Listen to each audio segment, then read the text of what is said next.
Buenas tardes, seguidores de Alerta Informativa. El día de hoy nos encontramos con el doctor Víctor de Paula Ramos, quien es doctor en Derecho, Economía y Empresa por la Universidad de Girona, magíster y doctor en Derecho por la Universidad Federal do Rio Grande do Sul, Brasil, además de ser autor de libros y ensayos publicados en Brasil y en el exterior, además de traducciones jurídicas de autores como Michele Tarufo, Ricardo Guastini, Jordi Ferrer y Carmen Vázquez, y abogada en ejercicio. El día de hoy, el doctor nos hablará acerca sobre la valoración de la declaración testimonial en la prisión preventiva. Muy buenas tardes, doctor. Muy buenas tardes. Muchas gracias por la invitación y es un gusto estar acá con ustedes. Esta charla va a consistir en 40 a 50 minutos de su ponencia y luego los seguidores podrán realizar sus preguntas. Muy bien. Entonces damos inicio a esta charla. Muy bien. Muy buenas tardes a todos y muy buenas tardes a todas. Me toca hablar sobre la prueba testimonial y el día de hoy la idea es que yo voy a darles algunas nociones generales sobre la prueba testimonial y después estaré a la vuestra disposición para discutir sobre todos los temas. Voy a compartir mi pantalla. Así que empezamos acá. Muy bien. ¿Se ve mi pantalla? Sí, doctor. Muy bien, muy bien. Entonces, todos los temas que desarrollaré hoy acá con ustedes son frutos de mi tesis de doctorado que presenté en febrero de 2018 en Girona, en la Universidad de Girona. Y que entonces la primera versión comercial de esta tesis fue publicada en 2018 en el editorial Thomson Reuters Brasil y después en 2019 en el editorial Marcel Pons en España en la versión traducida al castellano. Este tema es un tema que yo empecé a tener interés por este tema por razones muy prácticas y porque empecé cuando estaba aún en pregrado, escuchaba muchas cosas diferentes y muchas veces incluso opuestas respecto de la prueba testimonial y algunos diciendo que la prueba testimonial sí que valía mucho y que entonces era una prueba muy, muy, muy valiosa porque fulanito, mi amigo es juez y me cuenta que cuando hay un buen testigo, es una información muy, muy importante, pero ya cuando otras personas hablan de testigos, ya dicen que no, que los testigos no aportan mucho, que es peligroso porque miente muchas veces. Y entonces me puse la pregunta de estudiar la prueba testimonial no solo a partir del derecho. Y este es un movimiento que está dentro de un movimiento mucho más grande, que es el movimiento que, en mi opinión, está haciendo la Escuela de Girona, que es el movimiento de dejar de hablar solo de derecho probatorio y empezar a entender que el derecho probatorio es una de las múltiples formas de razonar, de razonamiento probatorio. Entonces, Mi idea no fue trabajar la prueba testimonial a partir solo de la regla X o Y del código de Brasil o de Perú, sino intentar buscar qué existía de más novedoso sobre que nos podría ayudar a trabajar con la prueba testimonial. La primera cosa que encontré cuando empecé a estudiar, y estos son números que utilizamos mucho, nosotros que hablamos de este tipo de prueba, es que la prueba testimonial es uno de los, es el factor más importante am, ah, para casos de falsas condenaciones. Entonces, este proyecto Innocence Project en los Estados Unidos intenta cambiar el resultado de juzgados que pasaron en los años 90 o 80, cuando no había aún el uso difundido del ADN. Y entonces, de todos los casos, hoy estos números son incluso mayores, estos números son de 2019, eh, casi en 7 en cada 10 casos de condenaciones que fueron revertidas, es decir, que Juan pasó 20 años al cárcel y después se hizo un ADN de nuevo y de nuevo no, se hizo el ADN por la primera vez y se descubrió que Juan no era culpable.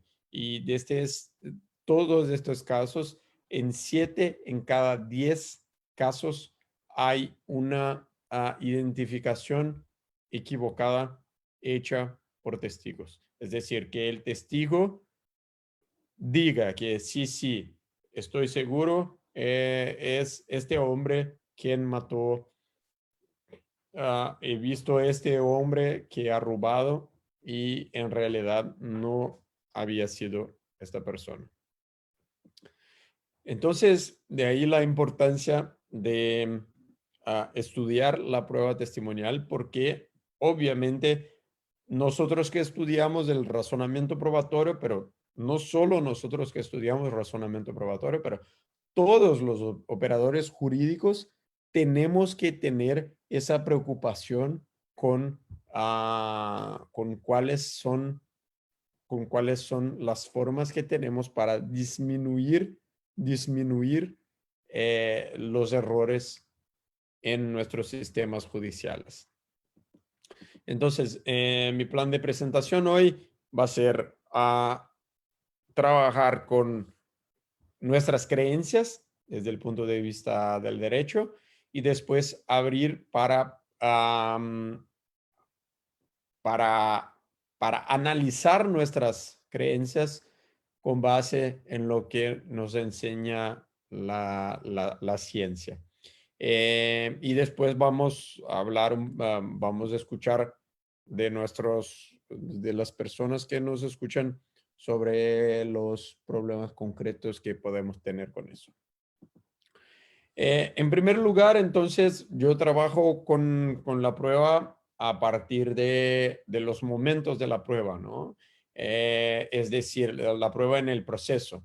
Para saber la ubicación, dónde estamos en el proceso, podemos pensar en el momento de la admisibilidad de la prueba, el momento en el cual el juez debe decidir si esta prueba concreta es relevante o no para el proceso y si se puede admitir o no.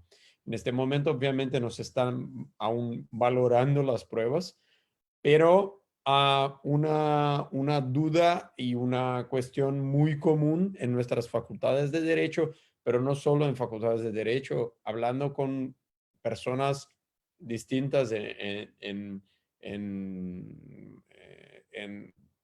los distintos lugares donde se aplica la justicia, lo que vemos es que para mucha gente y para muchos códigos, para muchos autores, no hay una jerarquía entre los medios de prueba. Es decir, muchos autores, muchas legislaciones dicen, no, no, los medios de prueba valen todo lo mismo y acá estamos hablando, obviamente, en teoría, en abstracto, no estamos hablando aún en concreto. Eh, y otros autores, otras personas, otros códigos van a decir, no, no, para algunos casos no me sirve solo la prueba testimonial, es necesario algo más. Y este algo más las personas ven muchas veces en la prueba documental o el peritaje o algo así. Entonces, primera cuestión que me puse fue saber si es que hay jerarquía entre los medios de prueba, sí o no. Y para muchos juzgados en Brasil se dice que sí hay una jerarquía y muchos autores interpretan el Código Procesal brasileño diciendo que el documento es siempre admisible, pero los testigos no. Los testigos en algunos casos cuando ya hay prueba documental, el juez puede no admitir la prueba testimonial. Eso está dicho en el Código brasileño. Y los precedentes en Brasil, en muchos casos, este primero acá es un precedente de la Suprema Corte de Brasil. Este segundo y este tercero son de Tribunal de San Pablo, que dicen que hay algunos casos en los cuales la prueba testimonial, considerando que la prueba testimonial no es muy fiable, no se podría entonces usar solo la prueba testimonial para la prueba, por ejemplo, de beneficios contra el Estado o de prueba de pagamentos de alquileres o prueba de daños en accidentes de tráfico. Entonces acá el legislador brasileño y la jurisprudencia brasileña, pero eso es lo mismo en muchos lugares como en Italia, en España, eh, no admiten la prueba exclusivamente testimonial, porque dicen que no es tan fiable cuanto otros medios de prueba. Por otro lado, hay otros autores y otras personas otros juzgados en Brasil también que van a decir, no, la prueba exclusivamente testifical no puede ser admitida, puede ser admitida para casos como atentado violento al pudor o para el empleo de arma de fuego, para crimen de robo, etcétera, etcétera. Entonces, las mismas cortes que deciden que la prueba testimonial no es fiable para casos civiles o para casos de derecho público que no sean casos criminales, dice que la prueba testimonial es admisible para casos criminales, lo que desde luego parece una contradicción muy importante. Sobre las posibilidades de influencia en nuestros sistemas en general, y eso pasa con la ley de enjuiciamiento civil en España, con el Código de Proceso brasileño, que los testigos deben declarar separada y sucesivamente. Entonces, la doctrina, en un modo general, va a decir que los testigos, por supuesto, que pueden influenciar unos a los otros, unas a las otras, en la vista. Así que es necesario que el testigo declare separada y sucesivamente para evitar influencias. Eso nos dice la doctrina. Y también el código brasileño, por ejemplo, prohíbe las leading questions, que son las preguntas hechas para dirigir respuestas. Es decir, preguntas que como el coche era rojo, ¿verdad? Entonces ahí estamos directamente dando la respuesta en la pregunta.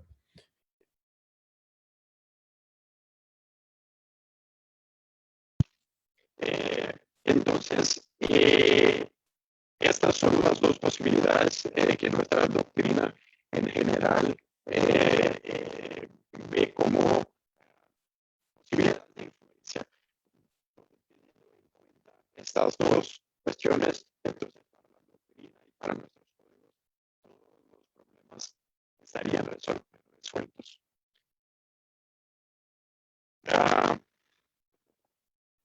Un momento que voy a cambiar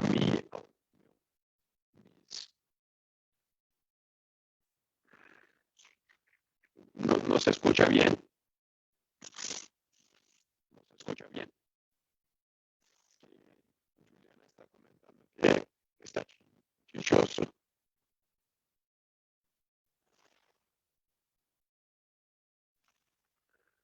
Ok, voy a cambiar entonces un momento que cambio de... Un momento.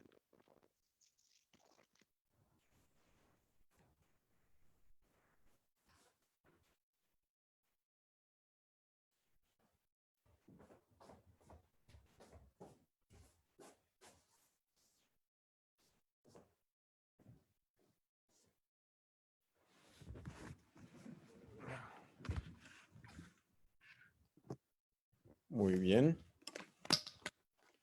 A ver si con esto es mejor. ¿Se escucha? ¿Ahora sí? ¿Mejor? Muy bien.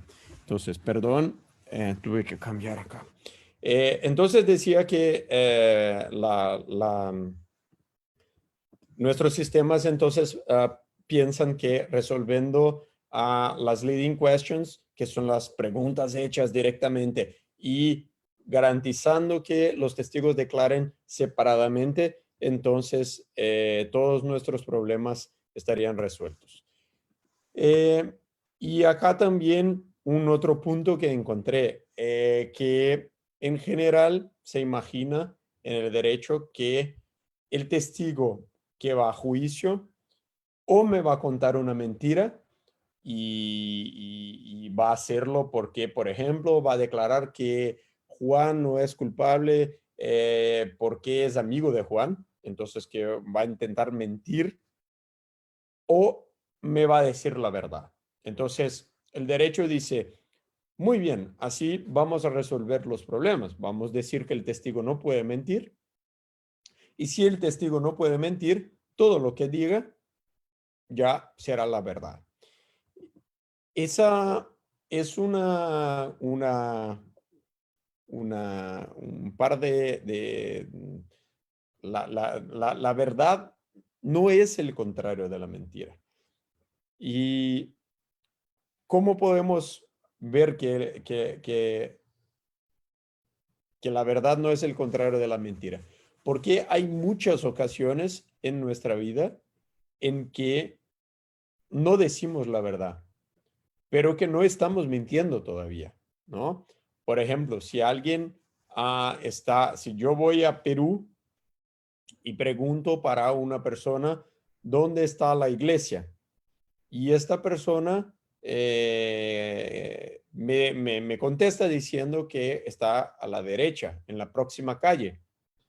Pero después que voy caminando, salgo de ahí, esta persona se da cuenta que no era en la primera a derecha, era en la tercera o en la cuarta a la derecha. Esta persona no me ha engañado, no me ha contado una mentira, no ha tenido la intención de engañarme, pero me ha dicho una cosa que no es verdadera.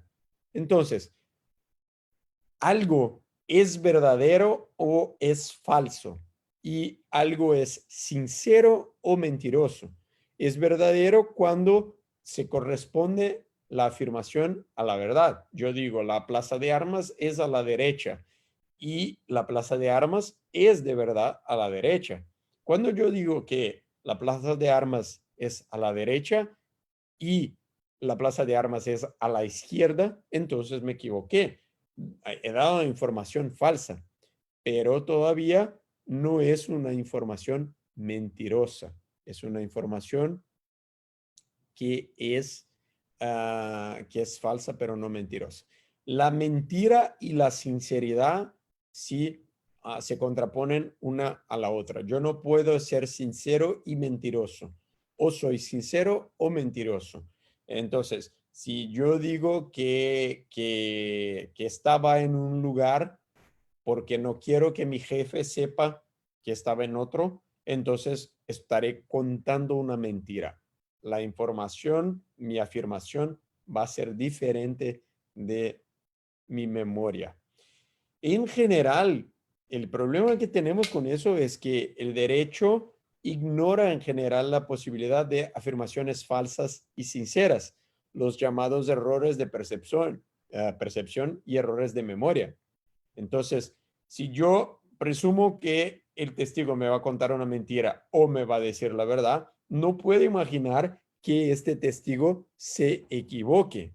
Y lo que demuestran los estudios es que los testigos no solo se equivocan, pero se equivocan mucho.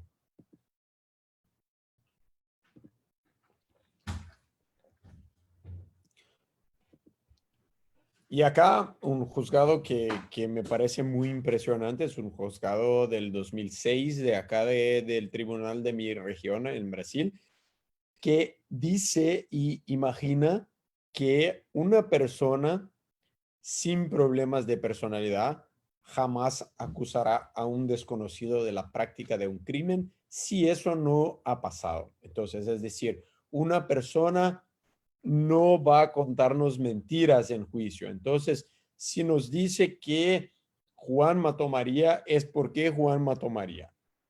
No podemos imaginar que sea falso lo que dice el testigo.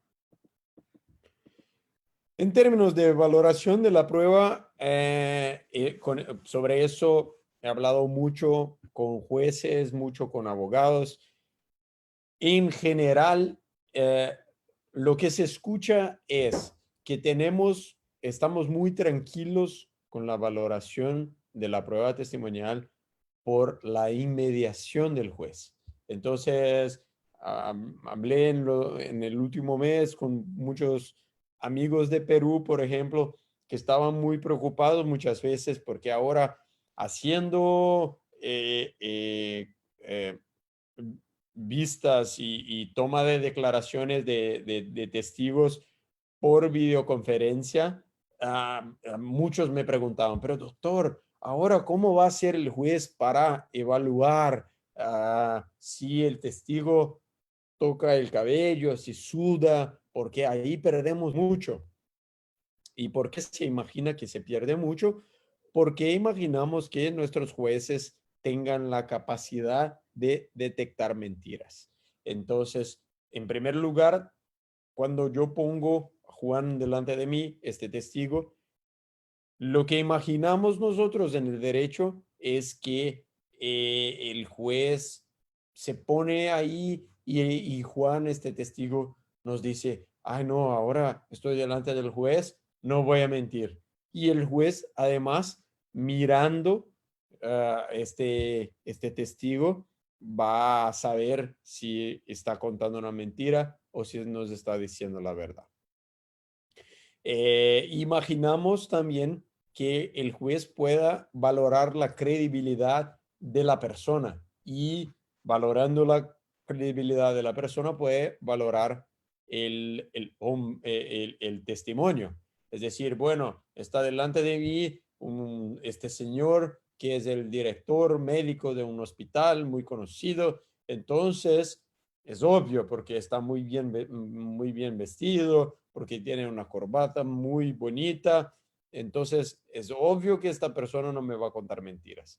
Pero si veo la cara de una persona, puedo llegar a la conclusión, por otro lado, de que esta persona no me sabe decir nada, que es una persona que no es fiable. Y entonces hay autores como este Prata que saca estas conclusiones generales sobre cómo sería el testimonio del trabajador del campo cuáles serían los detalles que la mujer podría percibir, los soldados, los militares. Entonces, muchas cosas muy abiertas respecto de la valoración.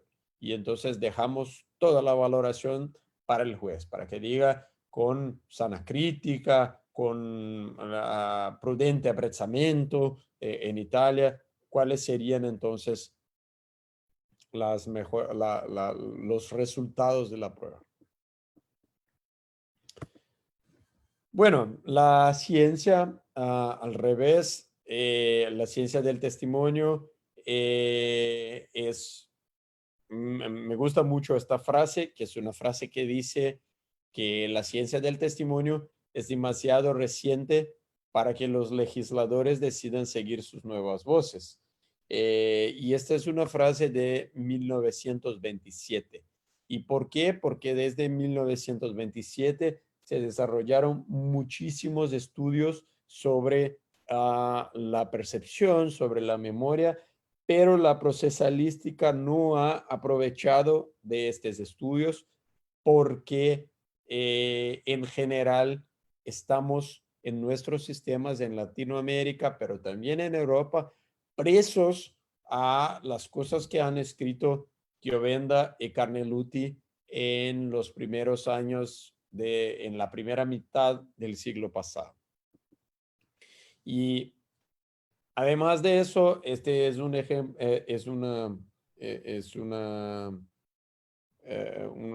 una idea que me gusta mucho porque ahora, principalmente en este momento que vivimos, estamos delante de una situación en que todos piensan que todo es cuestión de opinión.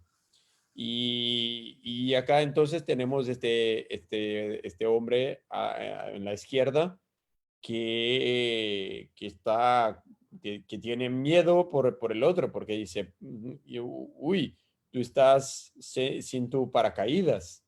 Y el otro que está de hecho sin el paracaídas dice, bueno, esa es tu opinión, no mi opinión, es tu opinión. Entonces, ¿qué quiero decir con eso? Que nosotros en el derecho tenemos somos muy acostumbrados a que todo sea razón de opinión. Mi opinión, tu opinión. Y hay un otro chiste que me gusta mucho que dice que a la ciencia no le importa tu opinión. ¿Por qué? Porque hay conocimientos que son más confirmados, más envasados que otros. Hay opiniones que son mejores que otras. Si yo digo, por ejemplo, que mi amigo tiene cáncer y alguien me pregunta, ¿cómo sabes? Y contesto, bueno, porque su médico, fui con él a la consulta con su médico y el médico nos enseñó los exámenes y acá tenemos todo. Bueno, esta es una información que tiene mucho más base epistémica que una afirmación, por ejemplo, que yo diga que mi amigo tiene cáncer y alguien me pregunta, pero ¿cómo lo sabes? Ah, bueno, porque siento que tiene algo que no va con él. Y esa opinión entonces no tiene bases. ¿Qué es entonces que se hace? Los estudios empíricos, que son las bases, las formas que la ciencia utiliza para trabajar para aislar factores. Entonces, si yo quiero testar si determinada cosa, si determinada pastilla, por ejemplo, es eficaz contra el coronavirus, ¿cómo vamos a hacerlo? Para un grupo de personas, doy esta pastilla que quiero averiguar si funciona o no. Y para el otro grupo, no doy esta pastilla. Y comparo entonces los resultados. Mi objetivo final es llegar a la conclusión de que algo sucedió a causa de otra cosa. Entonces, buscar la causalidad, es decir, saber que, por ejemplo, comer harina aumenta el número de los triglicéridos. Muy bien. ¿Cómo sabemos eso? Porque a lo largo de muchos años se hicieron muchos estudios que fueron aislando estos factores y haciendo una asociación de estos factores con el número de los triglicéridos. ¿Qué pasa? Que las investigaciones empíricas llevan tiempo y es por eso que estamos pasando por este problema ahora con coronavirus, porque no tenemos estudios empíricos. Y cuando no tenemos estudios empíricos, ¿qué tenemos que hacer? Tenemos que hacer muchos estudios empíricos. Y esa no es una cosa que se puede hacer en una semana. Por ejemplo, las cosas que están muy bien documentadas y probadas en un nivel alto, como por ejemplo que que fumar causa cáncer de pulmón. Estos son factores que fueron estudiados por 20, 30 años. Entonces, ahora con las investigaciones de coronavirus, estamos solo empezando. Pero la característica siempre de cualquier conocimiento humano es que con la introducción de nuevas pruebas relevantes, es posible que todo cambie. Entonces, y eso va a pasar también con un conjunto probatorio. Por 30 años hicimos un montón de investigaciones creyendo que fumar causa cáncer, pero es posible que en 2045 se llegue a la conclusión aislando más factores que lo que causa cáncer, por ejemplo, es el encendedor del cigarrillo, ¿no? Es el fuego, es una sustancia del fuego que puede estar muy cerca de la nariz, entonces genera esa posibilidad. Eso no quiere decir que estemos haciendo mal las cosas, porque nos equivocamos en los años 70, en los 90, en los 2000, pero está sí diciendo que todo conocimiento tiene un límite y el límite es que no es posible para nosotros saber de todo. Entonces, los resultados que voy a enseñar hoy son resultados que son, que son basados en lo que hay hasta el día de hoy en estudios empíricos. Primera cosa son las cuestiones objetivas, cuestiones que no están en el sujeto que observa, pero en la situación, en la ocasión objetiva. Nosotros tenemos dos sistemas de iluminación, de obtención de luz en nuestros ojos. Un sistema que es el sistema de los conos, funciona en situaciones de alta luminosidad, como por ejemplo ahora. Entonces yo estoy acá, yo veo mi pantalla, yo veo todo que está alrededor de mí. ¿Y por qué? Porque mi ojo está trabajando con el sistema de los conos. Y hay otro sistema que es el sistema de los bastones, que trabaja en casos de baja luminosidad. En casos de baja luminosidad, cuando mis ojos están trabajando con bastones, tenemos baja percepción de colores y bajo nivel de detalles. Cuando estamos trabajando con los conos en alta luminosidad, tenemos mucho nivel de detalle y de percepción de colores. Entonces, cuando ya escuchamos un caso real en el cual el testigo nos dice, sí, eran las 4 de la mañana, estaba caminando, estaba todo oscuro y en 20 metros más o menos delante de mí he visto el sospechoso con una camisa azul, ya tenemos muchas razones para dudar de esta afirmación. Principalmente cuando estamos delante de cambios, cuando una persona que está en el oscuro y va para el claro, tiene un periodo de acostumbrarse con la nueva condición de luz de 15 segundos. Y una persona que va del claro para el oscuro de 30 minutos para que los ojos se acostumbren con la nueva situación de luz. Aún sobre cuestiones objetivas, nuestra percepción de velocidad depende mucho de nuestra forma de lo que esperamos. Entonces, por ejemplo, los objetos pequeños parecen mucho más rápidos que objetos grandes, como por ejemplo un Fiat o un Smart o un Fiat pequeñito, parece que está siempre muy rápido. Un avión jumbo o una nave espacial parecen muy, caminar muy lento, muy lentamente.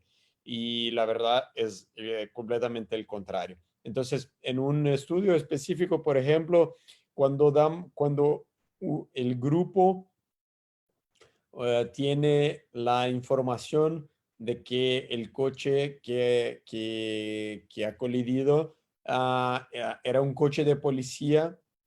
Este grupo estimó que la velocidad del coche era de 102 kilómetros por hora.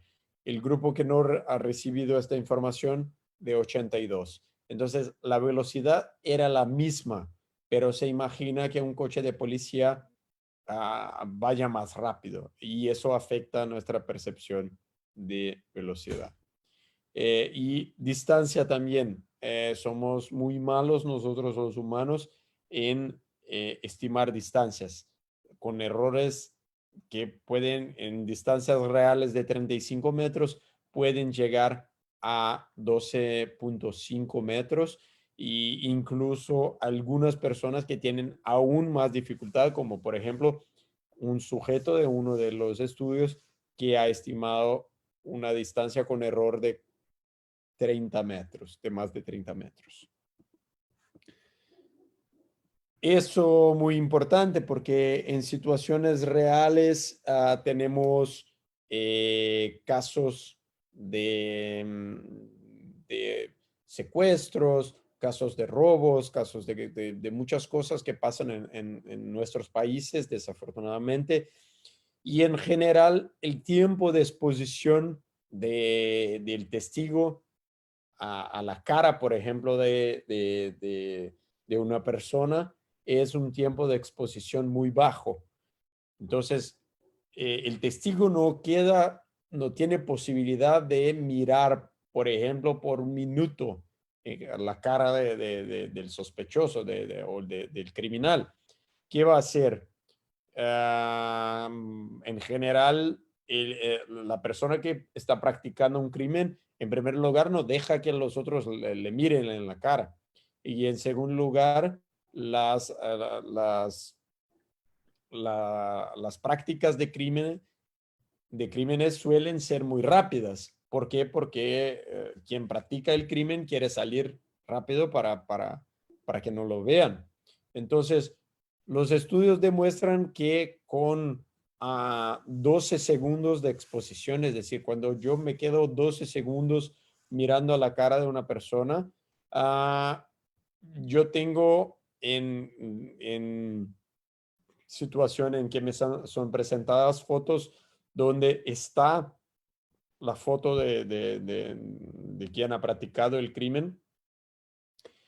29% de los casos hago una identificación correcta. Es decir, los otros dos tercios van al cárcel injustamente. Entonces, solo 1 en cada 3, más o menos. Cuando yo me quedo 45 segundos observando la cara del sospechoso, ahí este número aumenta más de 3 veces, va para 95%. Es un número impresionante. Menos tiempo, recuerdos con menor calidad, más reconocimientos correctos con más tiempo. Cuestiones subjetivas, cuestiones del testigo, cuestiones de quién observa. Entonces, edad, por ejemplo, de una persona influye mucho.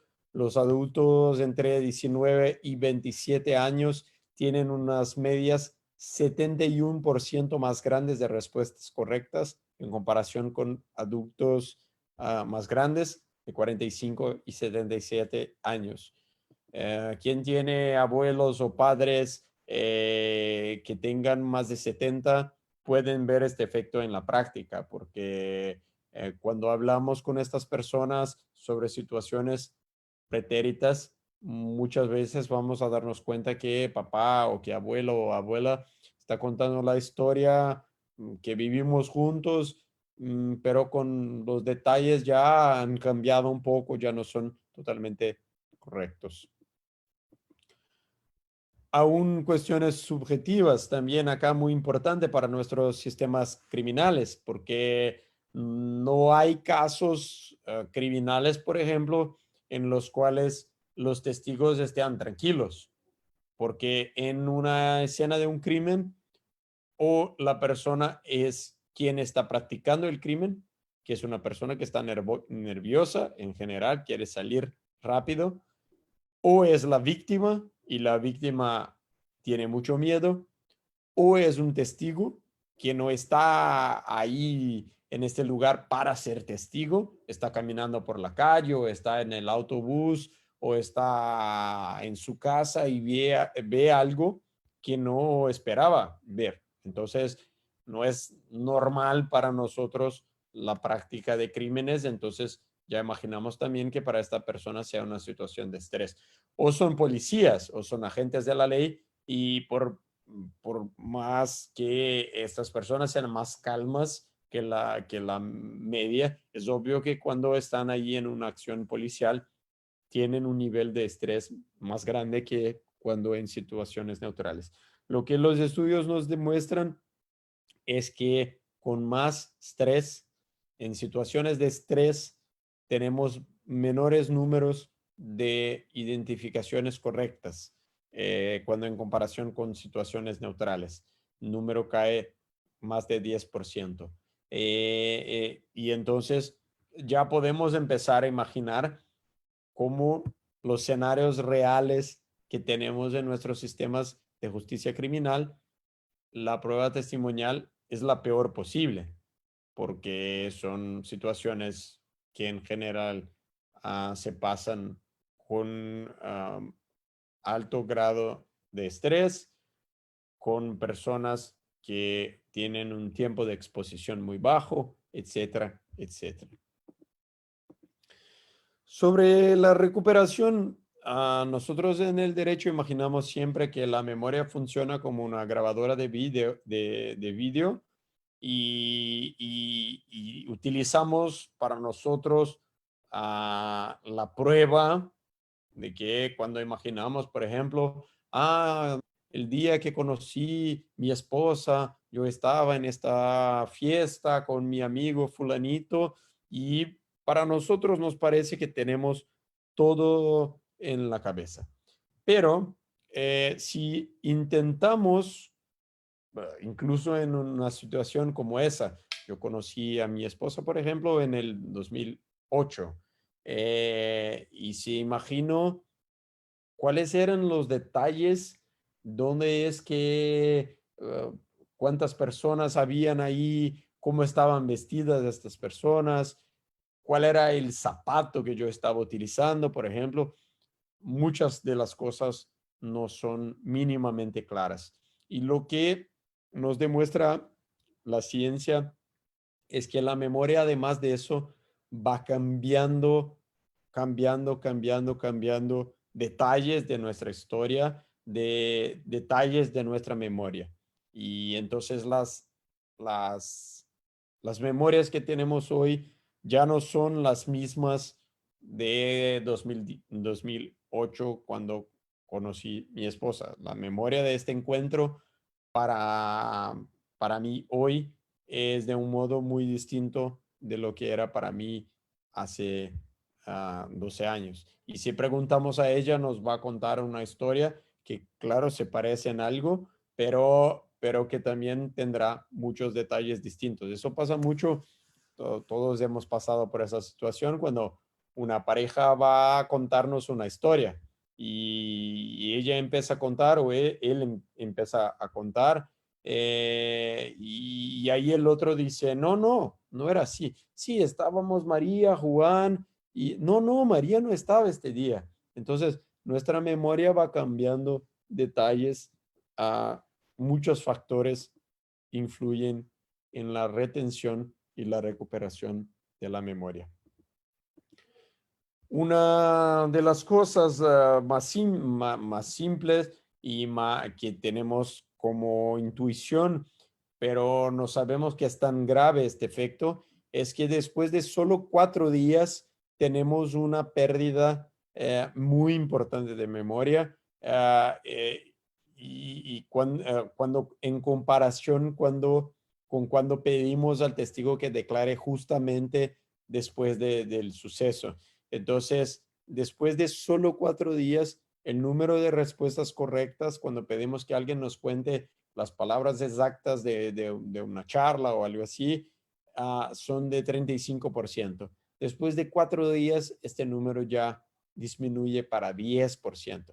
Imaginemos nosotros cómo va a ser después de 4 años, 3 años, 2 años, no sé cuál es la realidad en Perú, pero acá en Brasil suele pasar que el testigo se ha escuchado 4 años, 3 años después del suceso. También muy importante las informaciones post-evento. Acá hay muchos estudios también que comprueban qué hacen estos estudios para, para, para hacer el test de si la información post-evento puede cambiar una memoria. Estos investigadores introducen una información falsa. Entonces, por ejemplo, hacen que las personas vean, por ejemplo, una persona que roba algo y después para un grupo preguntan los investigadores si el color de la corbata era azul o era rojo. Y en 34% de estas personas que reciben esta falsa información, porque el sujeto no usaba corbata en el video, 34% de las personas refieren después, cuando son preguntadas de nuevo, que sí que había una corbata en el video y no había esta corbata. Eso puede pasar con muchas cosas, con cómo la persona está vestida, cuáles fueron las cosas que ha dicho la persona, cuál era el color del coche. Yo mismo el otro día me quedé como por muchos días buscando una fotografía en la internet para mi nuevo libro que estoy escribiendo y tenía la certeza, porque había hablado con un amigo sobre eso, de que era una fotografía del expresidente de Francia, Nicolas Sarkozy. Y entonces busqué todas las fotos de Nicolás Sarkozy porque me interesaba una particular ocasión. Y después de mucho tiempo encontré la foto, pero esta foto no era de Nicolás Sarkozy, era de Príncipe William de Inglaterra. ¿Y por qué eso? Porque comentando con mi amigo, él me dice, sí, me acuerdo, me acuerdo de esta foto, era de Nicolás Sarkozy. Y yo podía incluso ver a Nicolás Sarkozy en esta ocasión y tener la certeza cómo estaba vestido y era una memoria falsa. Cuando el grupo no recibe información, solo refiere este objeto en 7%. Este efecto es muy importante. La información puede ser brindada por los medios de comunicación, por periódicos, por amigos, por otros testigos, sin que sea necesario que yo tenga la intención de distorsionar la memoria de una persona. Este efecto pasa incluso sin que yo sepa. Feedback también es una información importante. Cuando decimos al testigo, muy bien, qué bueno que has hecho, estás haciendo un buen trabajo, el testigo infla su confianza. Y en la próxima vez que va a declarar, cuando le preguntamos si está seguro, si en la primera vez nos dice más o menos, cuando recibe el feedback positivo, en la próxima vez va a decir sí, sí, 100%. Ese es un efecto muy importante y muy documentado. Y por fin, las preguntas, las leading questions, que como vimos, se imagina en nuestros sistemas que son solo las preguntas hechas en la vista por el abogado. Y la verdad es que las leading questions pueden ser hechas en cualquier momento por cualquier persona, incluso por la madre del testigo, por su esposa o por su marido, porque que demuestran estos estudios que cuando utilizamos leading questions en cualquier contexto, estamos brindando información que puede ser falsa o verdadera para este testigo. Entonces, cuando yo digo a un testigo, por ejemplo, un amigo me dice, he visto un hombre que estaba matando a otro hombre. Y yo digo, estaba con camisa azul. Esta es una pregunta que va a influir en la memoria de este mi amigo, incluso si no he visto la escena, incluso si no tengo razones para intentar distorsionar su memoria. Es muy interesante porque se ha demostrado incluso en la doctrina, en los estudios empíricos, la posibilidad de que los gestos sean gestos que influyan también. Entonces, cuando, por ejemplo, se pregunta si el testigo ha visto algún objeto robado y se hace un señal de un reloj, 30% de las personas refieren que la víctima utilizaba un reloj y eso no era verdadero. Entonces, como se puede hacer incluso leading gestures. Y por fin, hemos visto que nuestros sistemas presuponen una tranquilidad muy grande con nuestros jueces, porque los jueces detectan mentiras. Muchos jueces con los cuales he hablado de Argentina, de Chile, de Brasil, de España, dicen, sí, yo miro en la cara de un testigo y ya sé que me está mintiendo, que me está contando la verdad. Y eso es así porque llevo ya 15 años siendo juez, siendo jueza,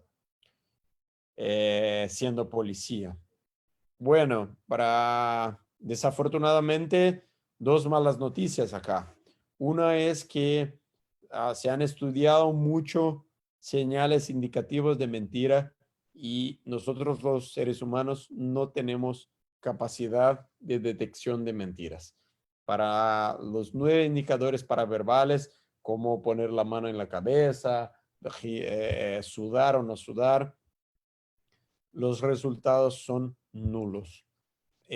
Cuando pensamos estar haciendo testes de memoria, en realidad lo que estamos haciendo son ordalios, no tienen ningún valor probatorio. Y esta es una capacidad que no mejora con el tiempo.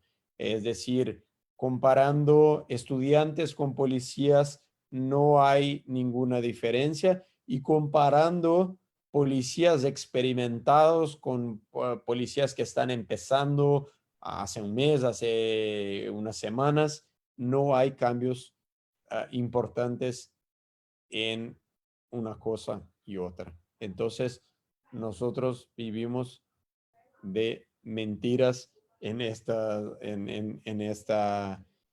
campo de la detección de mentira en el derecho. Y tampoco tenemos hasta el día de hoy tecnologías que puedan detectar mentiras. El polígrafo, la huella P300, no son tecnologías con validez para detección de mentiras. cuando creemos que estamos evaluando mentiras, que estamos evaluando en general es entre otros factores, por ejemplo, la confianza con que habla el testigo, y eso no tiene ninguna relación con la verdad. O también la forma de exposición, una exposición más directa, es percibida como más fiable que otra dicha no en forma directa, pero de nuevo ninguna relación con la verdad. Entonces, como conclusiones de este trabajo, tengo que, con 100 años de retraso, estamos muy retrasados en este área. Hemos que aprender con las ciencias, con la ciencia y con las ciencias. Estamos caminando contra la ciencia. El derecho ha creado este mundo paralelo, esta idea de que el proceso puede transformar, que la cosa juzgada transforma el blanco en negro y eso está equivocado. Tenemos que considerar que los testigos pueden no solo mentir, pero tener errores sinceros de percepción, de recuperación, que pueden distorsionar la memoria, que pueden tener su memoria distorsionada sin que estos testigos lo sepan. Tenemos que estar conscientes de que no hay formas de detectar mentiras y no es porque no, yo sí puedo, no, nadie lo puede. No, y si alguien descubre que tiene la capacidad de detectar mentiras, que gane la vida con eso, porque es algo que va a ser, mucha gente va a querer pagar por eso, porque hasta el día de hoy no existe. Y no hay formas de detectar mentira como, con tecnologías que sean suficientes. Eso quiere decir, en mi opinión, que tenemos que parar de pedirles a nuestros jueces para que evalúen en modo subjetivo la prueba, que me diga qué piensa usted, señor juez, señora jueza, de este testigo, y que tenemos que perceber que cuando la prueba testimonial está sola, es la única prueba, tenemos un aporte epistémico muy, muy bajo. Eso era todo. Quedo a la disposición de todos y todas y agradezco. Muchas gracias.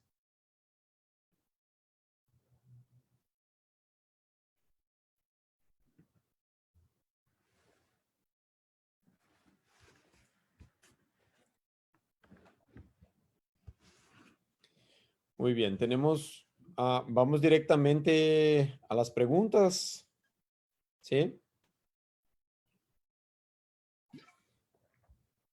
Muy bien. Entonces, desde Bolivia. Para valorar la prueba testimonial se sirve de la sana crítica y aparejado a esto de las máximas de experiencia para entrar a valorar. Pero estas máximas muchas veces encierran una falsedad o falacia del consecuente. Mi duda es, ¿cuál sería la respuesta para objetivizar las máximas de experiencia? ¿Qué parámetros se toma para considerar esta experiencia como la adecuada? ¿De qué ciencia se sirve? Muy buena pregunta. Agradezco a quien ha hecho la pregunta desde Bolivia y envío saludos desde Brasil. Eh, bueno, sobre el tema de máximas de experiencia, la verdad es que mucha confusión se ha hecho y como justamente pone la persona que hace la pregunta, porque y sobre eso ya hablaba Tarufo en 2012, que nosotros para el razonamiento probatorio necesitamos de generalizaciones, generalizar. Y a partir de estas generalizaciones vamos a hacer inferencia, ¿no? Vamos a sacar inferencias. Entonces, si yo juego un objeto para arriba, ¿qué inferencia probatoria voy a hacer? Que como sé que existe la ley de la gravedad, este objeto va a caer. ¿Cómo es que sé eso? Es porque sabemos que la ley de la gravedad existe. Esta es una generalización. Pero sería posible, por ejemplo, para un juez o para una jueza, hacer una inferencia diciendo que hemos tenido un choque entre dos coches y un coche estaba conducido por una mujer y el otro coche por un hombre, que es obvio, diría este juez o esta jueza, que fue la mujer que ha causado este incidente. ¿Y por qué? Porque es una máxima de experiencia que una mujer conduce peor que un hombre. ¿Podría decirlo? Claro que no, por supuesto que no. ¿Y por qué por supuesto que no? Porque se sabe que esta información es falsa. Entonces, máximas de experiencia no pueden ser máximas de experiencia de la opinión subjetiva del juez. El juez no puede tener una máxima de experiencia sobre diciendo que fumar no causa cáncer o que no existe en su opinión la ley de la gravedad. ¿Cómo se determina eso?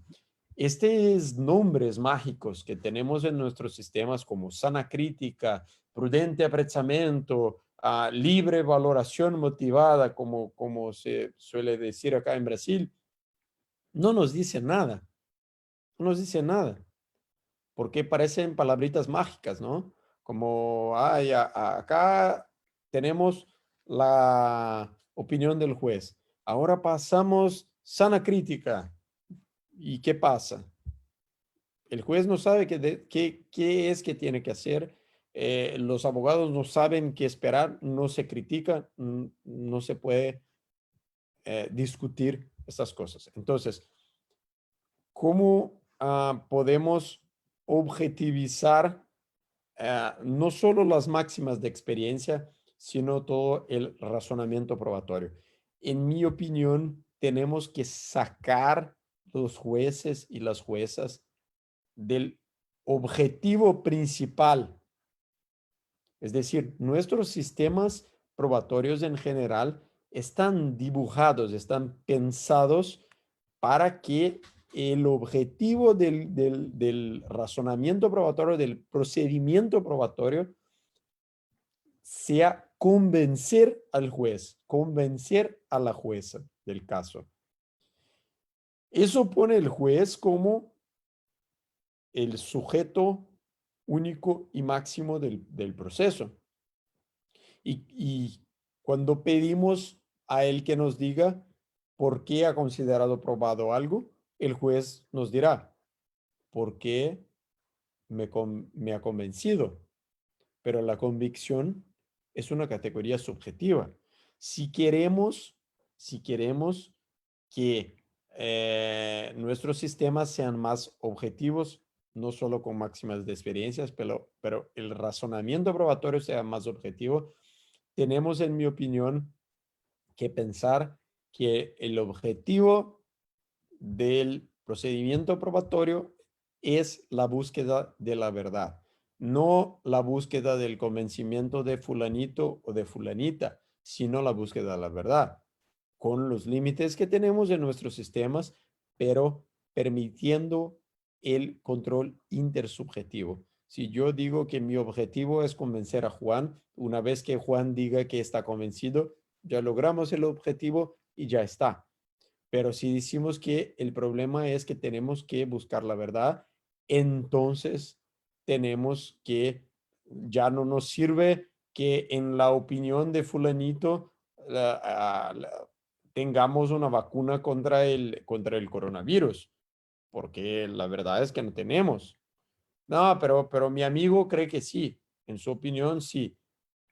Bueno, entonces que nos pruebe, que demuestre. Y ahí hay muchos, el libro de Jordi Ferrer, por ejemplo, sobre la valoración racional, es uno de los métodos que se puede utilizar para desarrollar el razonamiento probatorio en modo más objetivo. Entonces, muchas gracias por su pregunta. Desde Perú, doctor, si no existen objetos mecánicos para detectar mentiras, entonces, ¿cómo obtener la valoración, la validez de una declaración? Derecho. Bueno, las pruebas pueden, un conjunto probatorio va a ser mejor, eso dice Susan Hack, cuanto más pruebas relevantes tengamos, entre otros factores. Entonces, una prueba tiene su propio resultado individual. Esta prueba debe ser puesta en el conjunto probatorio y este conjunto, cuanto más completo sea, mejor va a ser nuestro grado de confirmación. Entonces, yo puedo tener un conjunto que incluya las huellas digitales del arma del crimen. Puedo tener la prueba de ADN del cabello que fue encontrado en la escena del crimen. Puedo tener un testigo que me diga que esta pareja peleaba mucho y que muchas veces escuchó a esta mujer o a este hombre decir para el otro o para la otra que te voy a matar, te voy a matar. Eh, y bueno, tenemos un conjunto en este caso. Imaginemos que todas estas pruebas son practicadas y cada una tiene, digamos, un resultado individual. El ADN nos dice que es la sangre de fulanito, es la sangre de Juan. Y las huellas digitales en el arma del crimen son de Juan también. Bueno, entonces estamos teniendo pruebas que se están cruzando. ¿Cuál es el problema?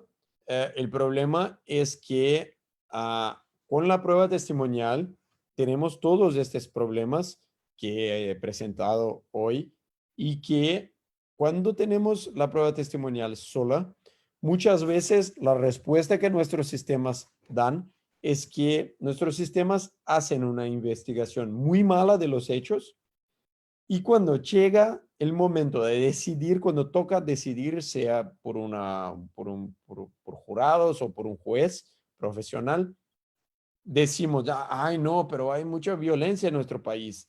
Tenemos que dar respuestas. Entonces, bueno, tenemos un testigo mejor que nada. Vamos a poner a esta persona en la cárcel.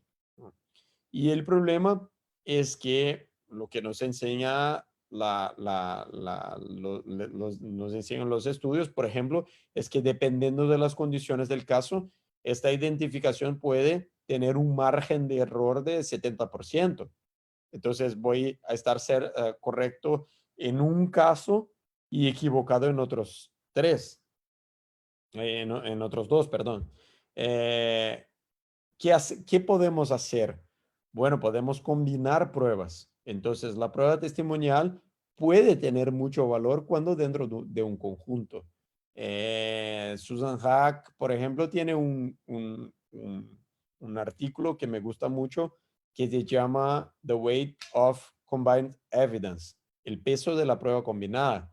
Porque una prueba sola puede no tener mucho valor, pero en el conjunto puede ser muy importante. ¿Qué es el caso que ha pasado mucho, por ejemplo, en los casos de Odebrecht en América Latina, ¿no? Que un testigo decía, sí, he visto que fulanito todos los viernes volvía a la oficina con una tarjeta de banco suizo, por ejemplo. Entonces llevaba un montón de dinero y volvía sin dinero y con esta tarjeta, por ejemplo. Y ahí entonces la fiscalía que hacía, la policía que hacía, enviaba un pedido de pruebas para este banco para ver si es verdad que en los viernes esta persona hacía un depósito. Y ahí encontraban la información. Sí, de hecho, todos los viernes hacía este depósito. Entonces, en este caso, la prueba testimonial va a ser muy importante. Entonces, la respuesta que le doy es, vamos a tener pruebas mejores cuanto más completo sea nuestro conjunto probatorio. En nuestros sistemas, en mi opinión, debemos tratar de mejorar nuestras investigaciones. Bueno, sobre la tercera pregunta, ¿cómo deberíamos reestructurar las mallas curriculares a nivel universitario y de cursos de especialización para que las técnicas de litigación no le den la espalda a la psicología del testimonio? Esa es una muy buena pregunta también y agradezco mucho.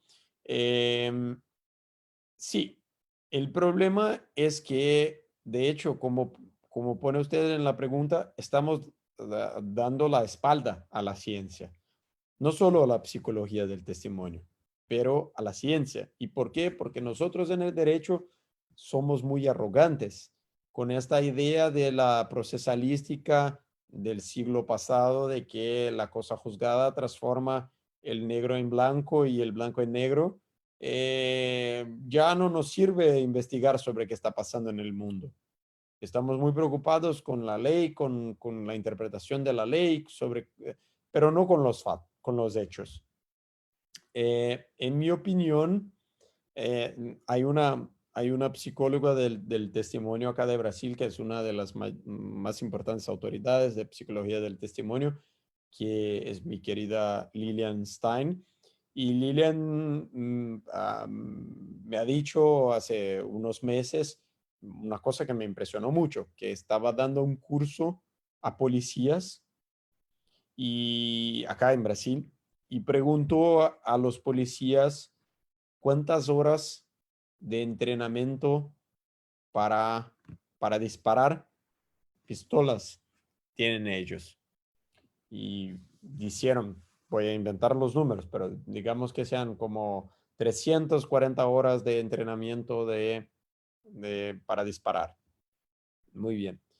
Y ahora, ustedes, policías, ¿cuántas veces ustedes han disparado en el último año? ¿Quién ha disparado más de 2 veces? Ahí como 3 o 4. ¿Quién ha disparado una? Ahí algunos más. ¿Quién no ha disparado ninguna vez? Un montón de gente.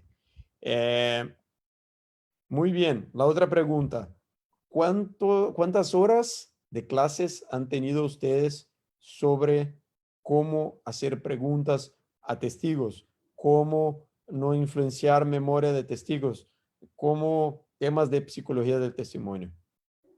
Cero. Muy bien. ¿Y cuántas veces ustedes han entrevistado testigos en el último año? ¿Quién ha entrevistado más de 50 testigos? ¿Quién ha entrevistado más de 70 testigos? ¿Quién ha entrevistado 0 testigos? Nadie. Entonces, tenemos, y acá repito, ahora estoy trabajando, por ejemplo, con prueba documental y el escenario que encontré en la prueba documental es igual al escenario que encontré en la prueba testimonial. Todo que puede servir al derecho probatorio, al razonamiento probatorio, la ciencia que puede servir para nosotros, en general no nos interesa, porque estamos hablando del artículo 6, el artículo 8 que dice eso, y estamos repitiendo las mismas cosas. Tenemos que salir de nuestro pequeño mundito y del derecho y empezar a buscar conocimiento fuera del derecho. Entonces, en mi opinión, deberíamos reestructurar nuestros currículums, no solo para incluir psicología del testimonio, pero también nociones de negociación, de economía, de otras áreas muy importantes.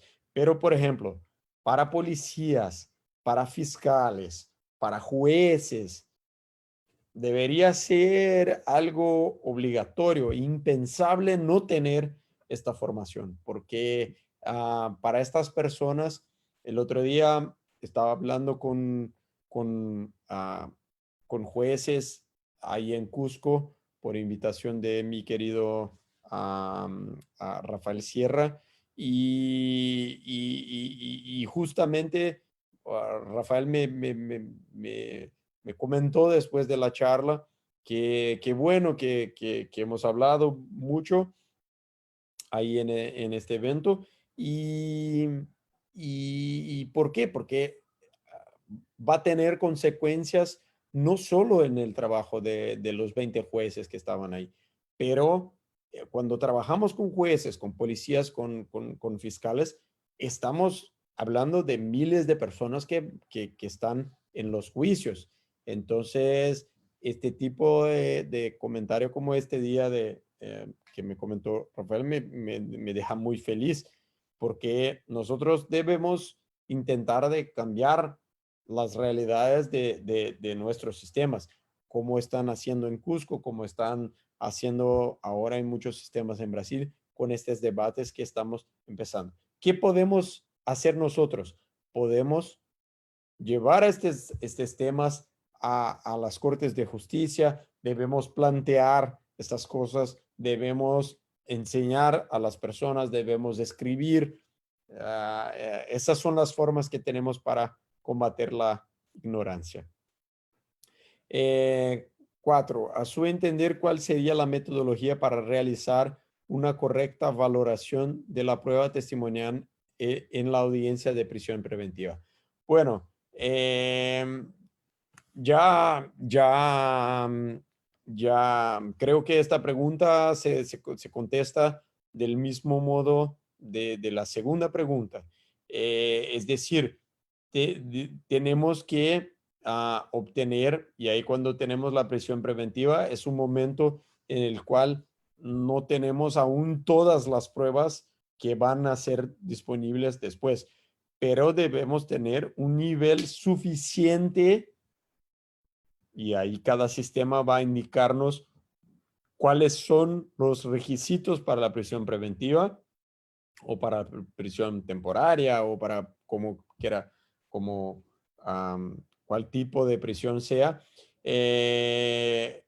Pero la cosa importante es solo con la prueba testimonial tengo un nivel epistémico muy bajo. Pero doctor, ¿es suficiente para la prisión preventiva o no? Bueno, nuestros sistemas deben desarrollar precedentes para decir y nuestros legisladores deben también dedicarse a indicar cuándo son suficientes las pruebas y cuándo no son. Indicaciones generales, ¿no? Abstractas en la legislación. Pero lo que puedo decir es, no hay fórmula mágica. La prueba testimonial se valora en conjunto con otras pruebas, pero cuando está sola nos brinda un aporte epistémico muy bajo. Entonces, la forma de valorar la prueba testimonial no es diferente de las otras pruebas, en términos del razonamiento. Sí tenemos algunas especificidades de la prueba testimonial, como por ejemplo estos factores sobre los cuales hemos hablado hoy. Entonces el juez debe y los abogados deben investigar y la policía debe investigar y la fiscalía debe investigar si están presentes estos factores. Por ejemplo, si vamos a escuchar al testigo hoy sobre un hecho que ha pasado hace 5 años, ya no podemos tener esperanza de que sea que nos brinde informaciones 100% correctas. Va a ser un relato muy poco fiable. Y eso no depende de que sea Víctor o que sea Juan o que sea el doctor fulanito. Eso no cambia. Entonces, en mi opinión, la metodología para la valoración de la prueba en general es la metodología que yo adopto, la metodología de Jordi Ferrer, de valoración racional de la prueba, pero hay, por ejemplo, la metodología de Tarufo, de una generalización que a partir de esa generalización hacemos una inferencia. Tenemos muchos métodos que siempre consideran que tenemos ya un background, tenemos un conocimientos, no empezamos un proceso teniendo que investigar sobre la ley de la gravedad, porque hay cosas que ya sabemos y estas cosas que ya sabemos, que ya nos enseñan la ciencia, esas cosas son incorporadas al razonamiento probatorio. Eh, pero las cosas también van estando más probadas en algunos momentos que en otros. Por ejemplo, hoy ya no tenemos dudas sobre cómo funciona un email. hace 15 años se discutía sobre cómo se pasaba, si era posible que alguien no recibiese un email. Esas cosas van siendo superadas con el tiempo y con el desarrollo de nuevos estudios, de nuevas tecnologías, con la experiencia. Entonces, esa es mi opinión sobre el tema. Gracias.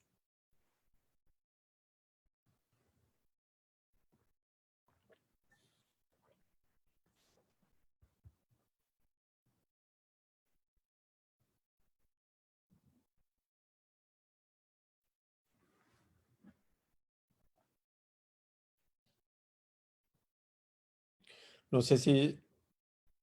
Muy bien, muy bien.